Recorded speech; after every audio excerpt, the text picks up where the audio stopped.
Well, as we prepare to observe another National Day for Truth and Reconciliation, Leah Gazan, the NDP MP for Winnipeg Centre, is asking parliamentarians to pass her private member's bill.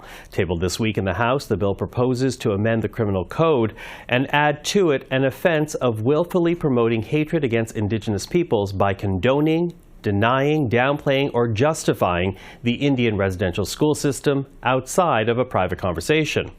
Now, according to the National Centre for Truth and Reconciliation, from 1883 to 1996, some 150,000 Indigenous children were taken from their families and communities and placed in government-funded schools. Thousands of those children died, and those who did not came back scarred by the emotional, physical, and sexual abuse suffered in those schools. Well, to talk about her private member's bill, we're now joined by Leah Gazan. Leah, Ms. Gazan, thank you for being here. Oh, thanks so much for having me. Listen, I want to talk about the genesis of this bill. Where did the idea come from for you? Well, currently in Canada, we already have in the criminal code, Section 318 looks at Holocaust denial. What my bill aims to do is add to that section residential school denial. I know that, the TRC, 10 years out, it's been about 10 years since the TRC, and we really saw a movement towards learning and change. But over the last couple of years, particularly since the discovery of unmarked graves, there has been an increase in residential school denialism. As you know, in the House, in 2023, all members of Parliament recognized what happened in residential school as an act of genocide, as it fell under Article 2 on the UN Convention on Genocide. We know what happened. What happened is genocide. And the fact that particularly survivors have their experience with genocide up for debate is so violent, and I put forward this bill because I believe that survivors have a right to be safe from violence, but also to have their truth and stories protected. Now, you turned to social media to share the fact that you are trying to get this bill passed, and it's hard to ignore the fact that it got some pretty strong pushback, and I'm not going to take it word for word because some of it is harsh, but I do want to carry forward some of the sentiments that were raised. For example, one person wrote that criminalizing speech is not a Canadian value. How do you answer that? Well, certainly I believe in freedom of speech. Freedom of speech is one of the tenets of any democracy. Freedom of the press, one of the tenets of a democracy. There's a difference, however, between freedom of speech and hate speech. This has already been acknowledged in the criminal code in Canada. Certainly it's been acknowledged for Holocaust survival, or the Holocaust. And I can tell you, as somebody with both histories, many people know about my history. My father was a Holocaust survivor. My whole family was killed in the Holocaust, outside of 5 survivors. There is a level of relief to know that history, that there's an acknowledgement, that questioning that irrefutable history is not acceptable. Certainly that was achieved recently in the criminal code by adding Holocaust denial as a form of hate speech. I want that also for Indigenous peoples of Canada. As I said, all members of Parliament unanimously passed a motion recognizing what happened in residential school as an act of genocide. If we're going to reconcile in this country, then we have to honor the truth, and we have to protect those individuals that have been most impacted by this genocidal system. Mm-hmm.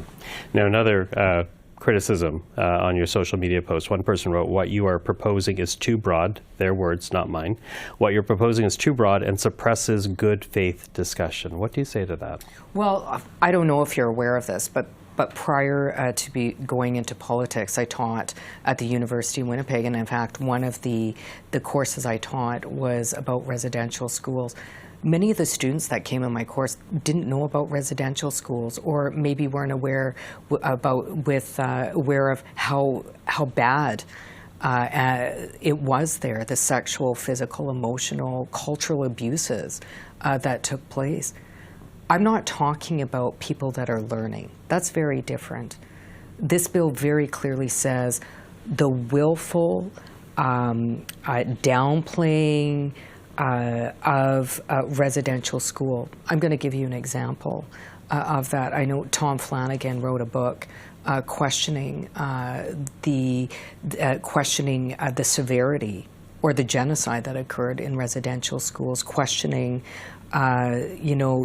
whether or not there truly is unmarked graves. What I have to say to that is, what school has a graveyard, first of all? What school do you know has a graveyard? Jim Keekstra, many years ago, was a school teacher in Alberta, went on record denying the Holocaust. He was fired. Canadians were outraged. They should be. Why? Because you should never question publicly, willfully, question a genocide that happened. In the Holocaust, what happened was a genocide.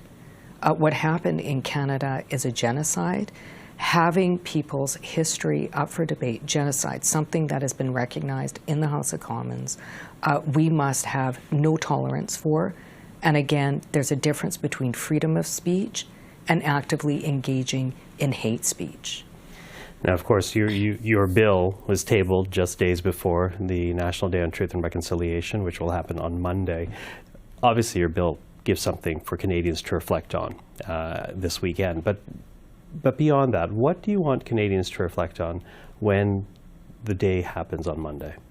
Well, this is something that I know. I think most Canadians are committed to reconciliation. I think that the support that I've received as an Indigenous person, but the support that I've seen throughout the years and other work that I've done, including pushing for the United Nations Declaration on the Rights of United Nations Declaration on the Rights of Indigenous Peoples. People are good. They want to reconcile in this country.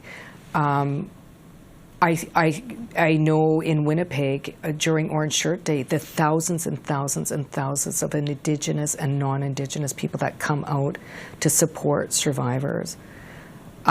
It's a day of reflection. It's a day to lift up survivors. It's a day to honor the stories and to take their stories into action. So as we honor survivors on Orange Shirt Day, I also want people to reflect on what are some things that they can do to realize true reconciliation in the country, both as an individual, but also as communities. And I have very, very good faith, strong faith in people across the country that that's exactly what is going to occur. Leah Gazan, thank you for the time. Thank you very much for having me.